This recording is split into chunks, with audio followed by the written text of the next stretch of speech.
Okay. All right. Okay. I'm here. 2 minutes late. Black people time. Don't worry about it. We're fine. Wait. Let me make sure I mute everything. I don't want to get caught up. Oh, hold up. We got a link over here too. Don't get caught up, Wiser. There we go. Now we're all set. Yo. For those of y'all who joined me on that, almost got me again. Bam, right there. Mute everything. Shout out to everybody that joined me on that live watch party on Twitch. My God. That day was a lit stream, man. I haven't had that much support and that many people in a while. I really appreciate all of y'all for coming through, yo. I don't know how y'all felt about Survivor Series, but all them people being there, chatting, having a good time, man, that made that a good show for me. Again, I don't know how y'all felt about it, but just being in a good mood really made me enjoy that show. Personally, I think it was a good show. Maybe it was because chat and everything and that stream was so lit. I don't know. I enjoyed that show, man. There were some matches on there. There was some stuff on this show where I was like, yee. And there was some booking decisions where I was like, eh. But overall, and then there was the finish where it was like, what the fuck? Gotta have a what the fuck, right? But other than that, man, I enjoyed the show. I enjoyed the action. And we got a surprise match of the night for me. Because we'll get there. First and foremost, I ain't watched the pre-show. Did y'all watch the pre-show? We don't watch pre-shows. Here's what happened. We got Elias versus Matt Hardy. Elias won. We got the Cruiserweight title match with Kalisto and Enzo Amore. Enzo Amore won. That made me want to know. And then we got Kevin Owens and Sami Zayn versus Breezango. Kevin Owens and Sami Zayn wins. I actually did see that match. Who cares? Fuck it. Real quick. I have links for stuff in the description. Don't look at it right now because it's jumbled full of stuff. Don't worry about that. Not on Twitter anymore. I deactivated for now. I don't know how I feel. I'll probably feel like coming back to it later. I don't feel like going to Twitch anymore right now. Or Twitter right now. But my Twitch is in there. We've been doing a lot more Twitch lately. And because of the stream that we did today, we have a marathon of the G1 tournament coming up starting tomorrow. So we're going to be putting in 6 to 8 hour days. And we're going to finish up all 90 of the matches. Because of that donation goal. God damn, that shit was crazy. Fun show. All right. We started off this show with the Shield versus New Day. And to me, I thought that going into this had the potential to be match of the night. I was mistaken. I figured that they would kick off the show with this because when you got these two guys or these two teams on paper, you kind of sense that balls to the wall, high action, high octane, and then you got Roman Reigns and Big E. You got the big dogs from their teams, their respective teams, and you figure it's going to be some destruction with that. They're the muscle. We got a pretty standard Raw or SmackDown match here. I didn't feel like there was any sense of urgency with this match. For me, it kind of fell flat from my expectations. Was it a bad match? No. But it wasn't anything out of the realm of what you would see on a Monday or a Tuesday night. That's just for me. Did this match do anything for Roman Reigns? I can't really remember Roman doing much in this match. I mean, there was a spot where they kept taking Roman out. Xavier Woods was real smart about that. Anytime they're getting on Dean and Seth, Xavier Woods he's real quick with it. Let's spot Roman. Let's make sure that we take out Roman and stay on Roman. But then it was a while where we just didn't see Roman. I'm like, Roman Reigns is about to come in and spear somebody. Was it Seth? No, I think it was Big E who set up for a pin. And Xavier Woods, maybe Kofi. Kofi was standing.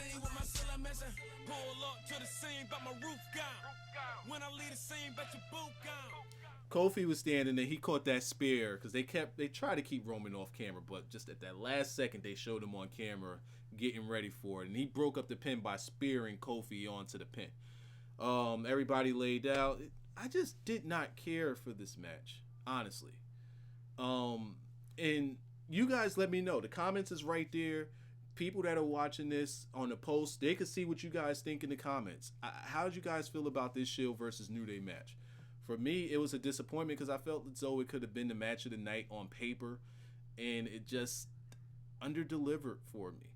I don't know what New Day got out of this. I don't even know what the Shield got out of this. They didn't exactly leave feeling like, oh my God, the Shield is back, and just it felt like New Day was the more polished faction in this match than the Shield was. So if you want to have the Shield reunite, you gotta make them look strong, and I didn't feel that way with this match. Again, not saying it was a bad match. It was okay, just didn't meet the standards that I had set for it. This match right here, though, coming up next with Becky, Team Raw versus Team SmackDown women's match. Becky Lynch, Carmella, Natalya, Tamina, Naomi versus Alicia Fox, Bayley. Oh my God, I had the biggest attitude with her in the stream. Oh shit, I was pissed. Nia Jax, Asuka, and Sasha Banks.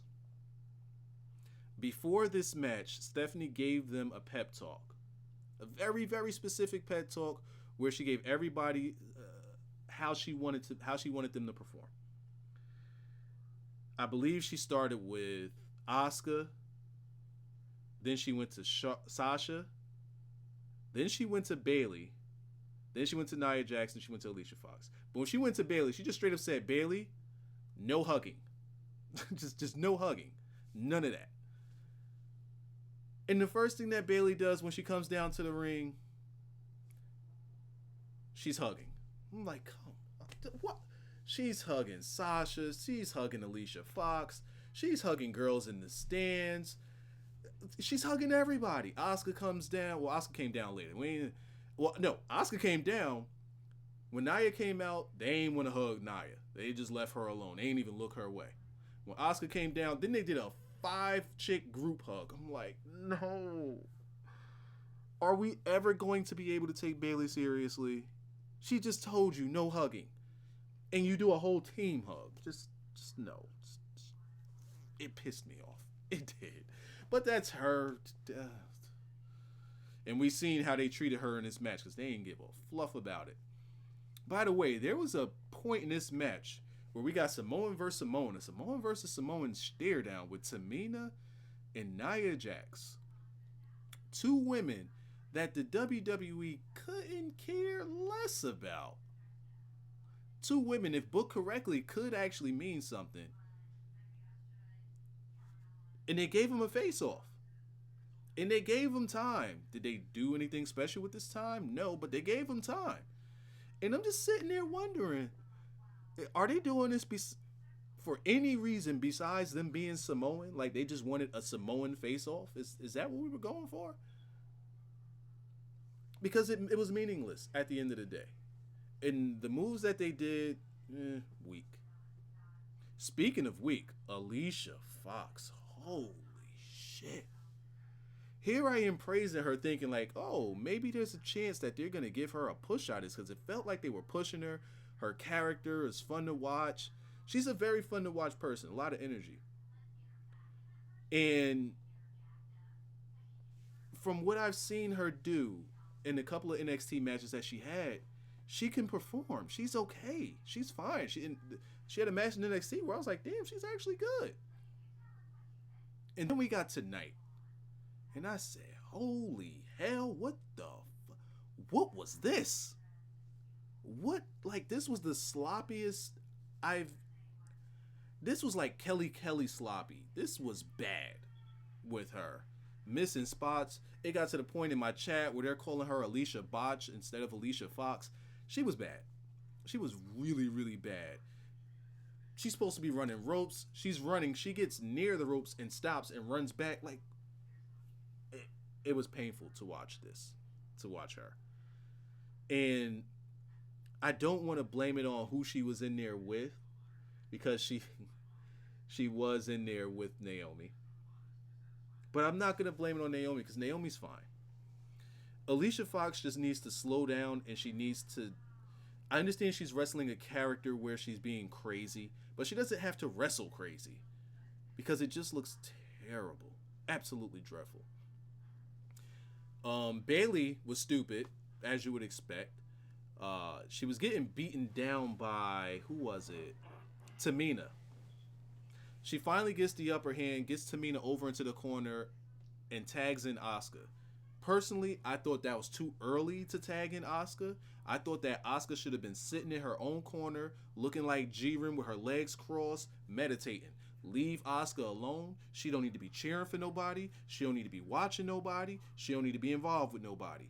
Let everybody get eliminated. I don't care. She needs to be in the corner like Jiren, powering up.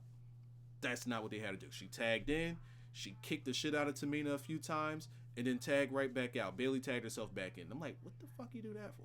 Why'd you even tag her in? And I'm just thinking maybe that wasn't the right time for Asuka to tag in. So Bailey tags in. She gets dragged back over to the SmackDown corner, gets her shit pushed back, and they pin her. Why you tag back in?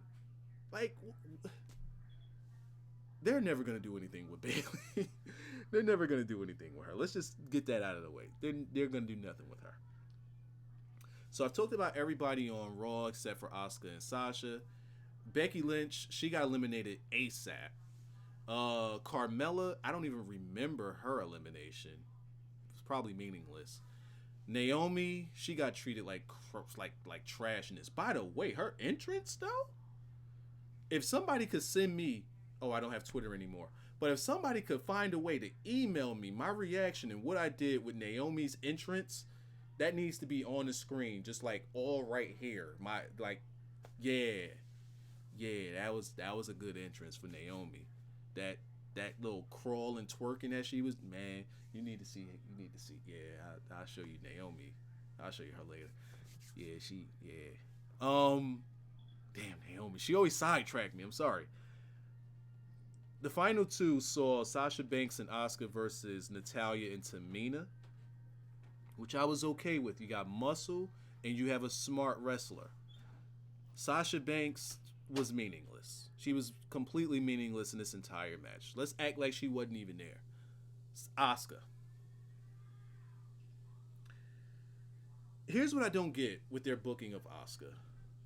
Matter of fact, I do get it, because one, she's wearing a Raw shirt. She's completely, I'm Team Raw, and just, I already see what they're doing with her. They're turning her into like this tourist, it seems like, who's just happy to be there. On Raw, they book her as though she just comes out and destroys anything walking that's a jobber. But, let me like my own stream. Let me like my own joint right here. Let me like that. But when it comes to her going against actual talent, she struggles. So here she is in there with Natty. Natty gets that upper hand on her. They're both beating her down. Tamina is the legal person, and she did the wrong thing. She tried to throw a punch at Asuka. I don't know what she tried to do. Asuka caught that arm, flipped over, turned that into an arm bar. It was over for her. We're done. And the way that Tamina kind of twisted her body with that arm bar, I'm like, no, don't. She could break your arm smooth off your body. You twist your arm, your body like that. Don't ever do that with an arm bar. That's the wrong way to take it. Then we got Natalya. It was so quick the way she eliminated both of them. Natalya tries to go for a sharpshooter. Mind you, Asuka's already hot at this point and has the upper hand. Natalya goes for the sharpshooter. She made the fatal mistake of giving Asuka her leg, which quickly got turned into a leg bar. Now you tap out. We're done here. She's happy. She goes to the back. The end. This match was good and bad all at the same time. Actually, I take away good. This match was okay and bad all at the same time. One thing I would have liked to have seen out of this, which is what they did later on in the men's Survivor Series, They built no storylines with any of this match. They could have did something with Nia and Asuka, which I'm glad they didn't, because they could do that much later. They could have did something with Sasha and Bayley. The only thing they did with Sasha and Bayley was when Bayley got eliminated early. Sasha's just looking like her dog just got shot. Like, you didn't intertwine anything. You didn't intertwine anything with the teams that would make you say, I wonder if they're gonna do something on their respective shows. That's what was missing from this, along with any good wrestling. Let's continue on. So, all right. Soul Survivor Asuka. Then we got the Miz versus Corbin. But before we get to the Miz versus Corbin, I did get some salute, by the way. Oh wow. Okay. We got two. This one I missed. This was the last one on Twitch. Darko said, "Thank you for the support."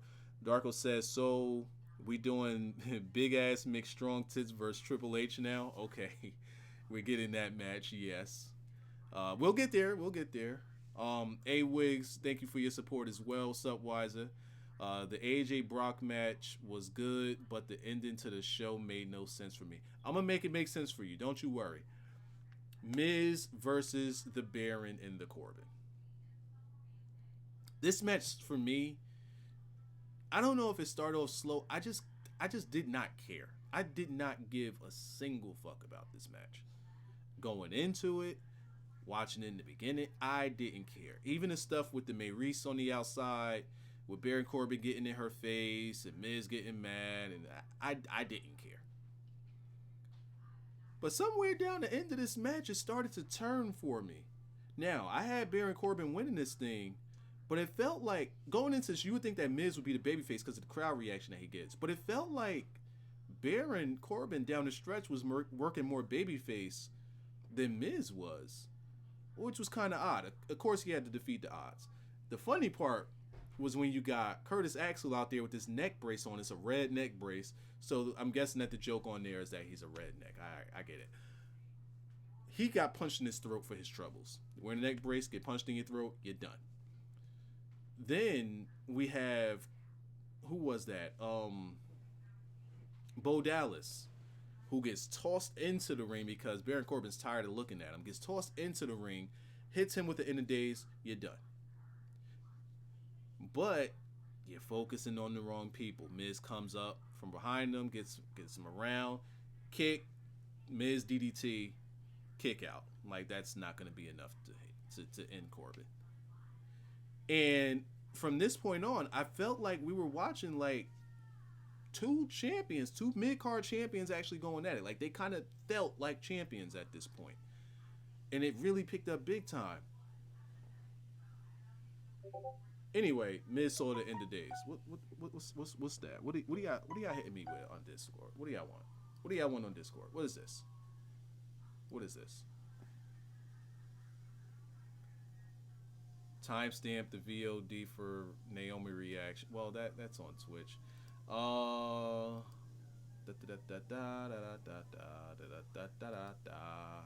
Okay. Oh, end of days ended Miz. And he just sold death at that point. Baron Corbin gets on the mic. What did he say? All right, so when Corbin got on the mic for the post-match interview, Miz was selling the heck out of that end of days, just sitting there laying at his feet. Corbin says he just shut up all the haters. Then he leaves with the US. Well, he says something about Miz. I forget what it was that he said, but this thing doesn't really put it over. I'm sorry. Where's my stream at? Over here. Gotcha. Okay. Now we get what I thought was going to be the match of the night. I legitimately thought this would be match of the night. Don't get me wrong. It's a very, very good match. Sheamus and Cesaro, and they spelled Cesaro wrong on this website. Sheamus and Cesaro versus the Usos. Very, very entertaining match to watch. And up until this point, this was match of the night. Easy. Clearly match of the night. I'm not going to go over spot by spot with this.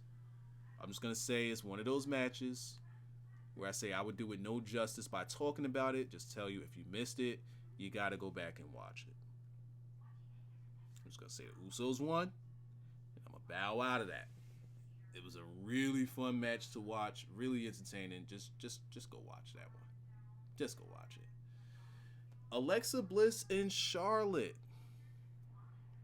surprised me. This one surprised me. I thought that this was going to be the worst match of the night. Not even close. These two women worked their asses off. I thought that going into it, I thought that they wouldn't have the chemistry together because of their particular styles, but they made it work, and they got pretty vicious in there. They got real bitchy in there. I'm looking at spots where Alexa is just powering over Charlotte, which when you look at it, you're like, how? She's like half her size. And Charlotte brutal, like bro, they went at it.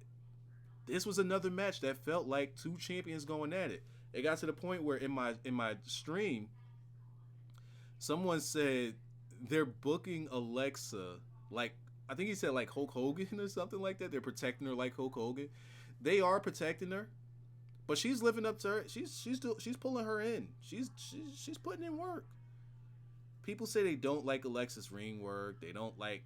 They don't think she's a good wrestler, and I'm just like, she's fine to me. I don't see the problem with her style. I don't see the problem with her work. I don't see the problem with Alexa Bliss. Does it look believable because she's so small? No. But it's something about that tiny, tiny little girl holding on to that belt and just not losing. Just straight up not losing and winning by herself. There's something about that. But we knew Charlotte was going to win here. We absolutely knew that Charlotte was going to win. She tapped her ass out with that figure eight. Let's get her up out of there. It was a good match for me. Then we got match of the night, which should, and now, especially in hindsight, I thought this was going to be the main event. I thought that this match was going to go on last. This match 100% should have main evented this show. I don't care about none of that 5-on-5 mess. I don't care about the angle you're trying to build with Strowman and Triple H. This match with Brock Lesnar and AJ Styles should have gone on last, and AJ Styles deserves a fucking medal for what he did with Brock Lesnar. He deserves the Nobel Peace Prize with what he was able to do with Brock Lesnar. Brock Lesnar, since CM Punk hasn't put on a match even remotely in the same stratosphere as what he did tonight. Not even close. Then you look at what he did with Roman. Okay, that was decent. For me, people are like, oh man, it was a good match. To me, it was okay. I didn't think it was nothing great. He just dominated Roman the whole match. Then you got that triple threat with John Cena, Brock Lesnar, and Seth Rollins. To me, Seth Rollins and John Cena did all the work. Brock came in on the back end and just did suplex stuff. No big deal for me there. I don't see the big deal there. I mean, it was a good match, but it wasn't a Brock good match. Then you got Brock and Goldberg. Just a complete derby there, you know? Monster trucks. Okay. But what you got tonight, we probably haven't seen since Brock Lesnar, Kurt Angle, or Brock Lesnar, Eddie Guerrero. We got a wrestling match with Brock Lesnar. The reason why I didn't say CM Punk is because that was a street fight. This was a match. A wrestling match. And the way they started this thing off, oh my God. I feared for AJ's life. The way Brock was throwing this dude around, and elbow shots and punches and tosses, and oh my God. There's one point where he literally, and I don't know why AJ constantly takes this bump, where somebody throws him over the ring ropes and he'll intentionally catch his legs up on the rope so that he could flip over.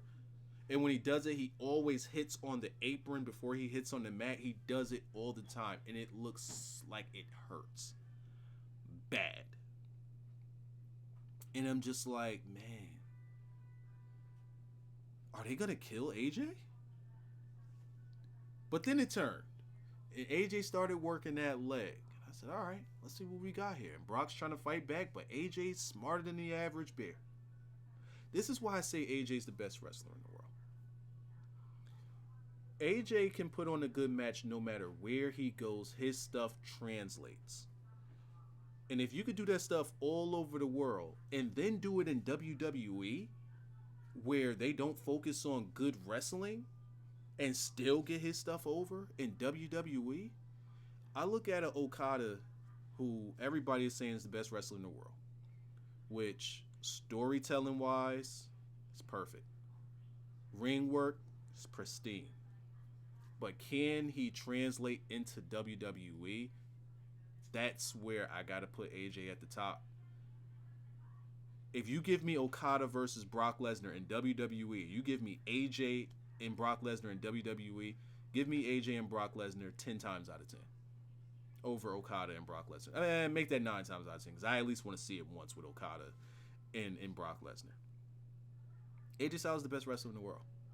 He is. He's the best wrestler in the world. Kenny Omega's close because I know his stuff can translate.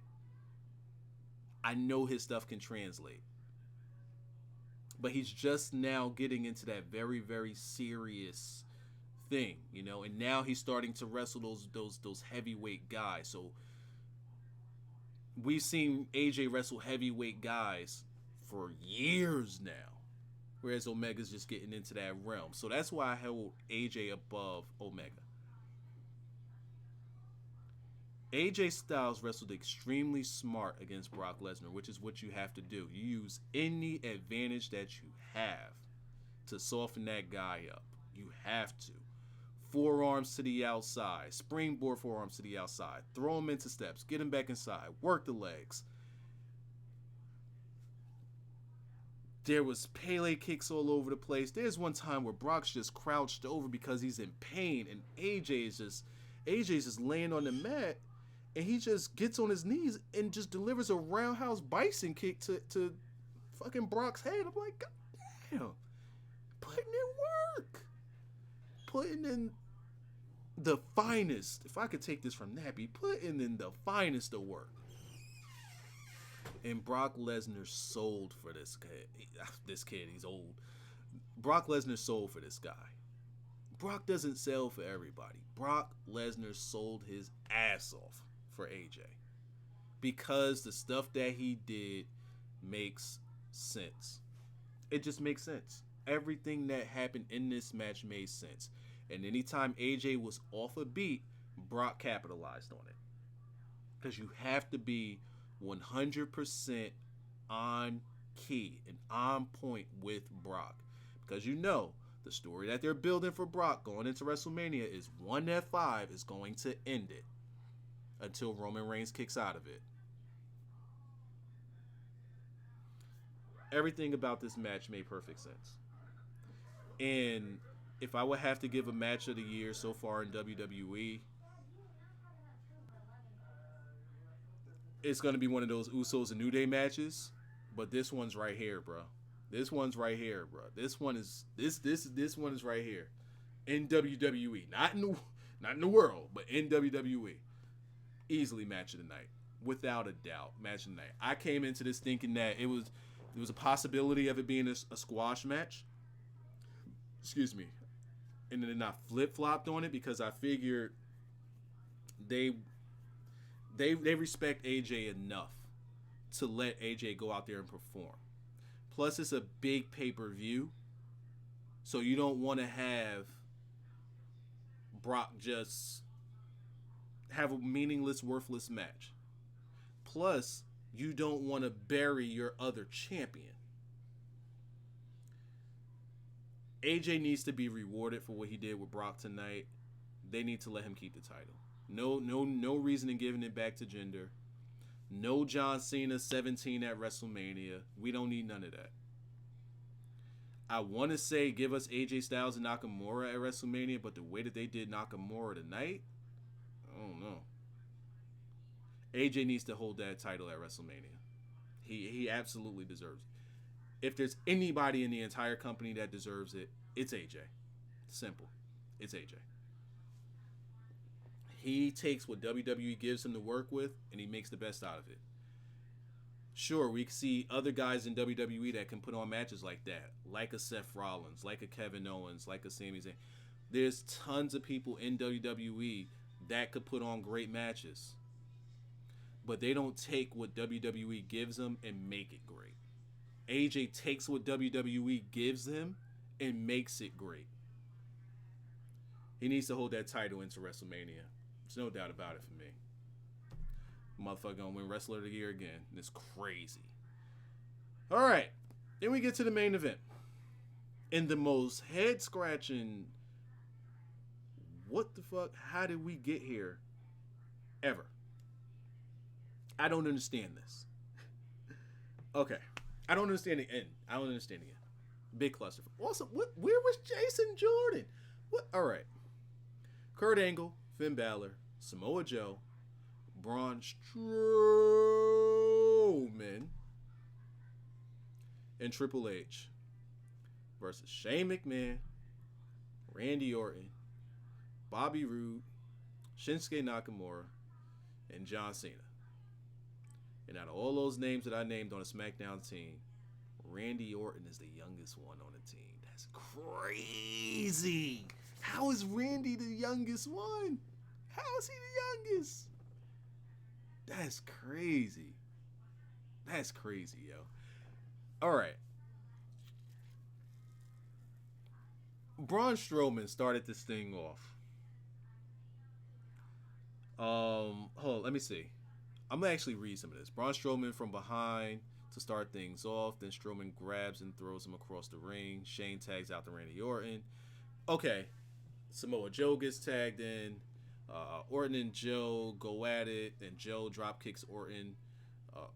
Drops him with a shoulder tackle. Orton goes for an RKO, but Joe shoves him and locks him in a Coquina clutch. Orton throws Joe off. Then Balor tags in.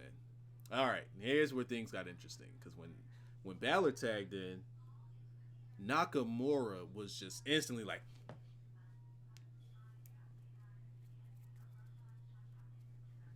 please tag me in. They tag in Nakamura, the crowd pops. And we got a good sequence, a good enough sequence to make me say, I want to see that match. I definitely want to see Nakamura and Finn Balor. I like the sequence that they had. I definitely like the sequence they had. But moving along. In comes Triple H. Nakamura's like, come on. More finger shit. So they go at it a little bit. In comes Bobby Roode. And I'm marked out for this because this is a match that me and Smalls used to want way back in... What was the name of the show that we used to do? The Cut a Check Show. Way back when we was booking stuff back then, we wanted Triple H versus Bobby Roode, and we got it. And surprising to me because Triple H sunned him from the beginning. I was like, oh God, they're going to job out Bobby Roode. Bobby Roode got his shit back. Avoiding pedigrees, reversals and such. They gave him some time, and I was okay with it. Triple H wasn't the one to eliminate him. Because that was Braun Strowman's job. To get him and Nakamura out of here. 2 quick power slams, both of you. You're done. Get out. That's how we really feel about Nakamura and Bobby Roode? Damn, oh. That's crazy. That's messed up. That's messed up. Moving along. Who else did we get eliminated? How did Randy Orton get eliminated? He might have got... Did Braun Strowman eliminate everybody? Samoa Joe got eliminated for being stupid because every time somebody was about to get a finish in, Samoa Joe's always tagging himself in, so he ate an RKO for his troubles. We got him up out of... Oh, no, John Cena.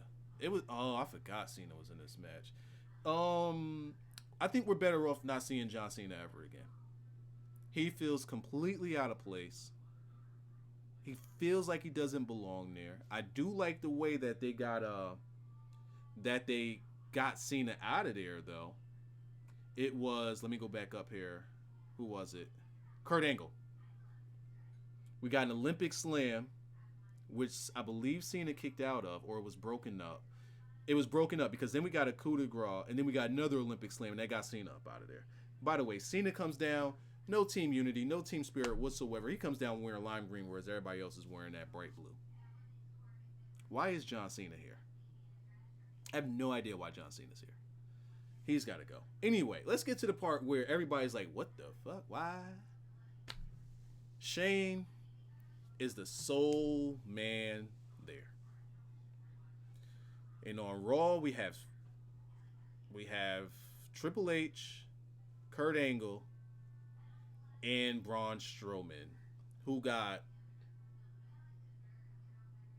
5 people to freaking suplex him through a table, but he's back. Strowman's tags in, and he's staring down Shane. Shane's trying to figure out what is he going to do against this big, beefy dude. Triple H tags in. Shane's like, okay, all right, I'll go after him. Kurt Angle tags himself in. It's like, oh, what the? All right. So Shane and Kurt Angle are going at it. They're going at it. Until Triple H gets tired of the BS. Kurt Angle has Shane in that ankle lock. He never dropped down a grapevine it, but he has him in that ankle lock. And Triple H comes in. Take a pedigree for your thoughts, my brother. We're done with you. And we're just like, why? And why isn't Jason Jordan involved here? Just a big old why. What was the reason for that?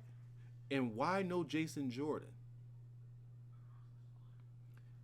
Triple H goes over, like, as he's pedigreeing Kurt Angle, he's looking at Strowman the entire time, like, staring at him like, fuck you gonna do, God?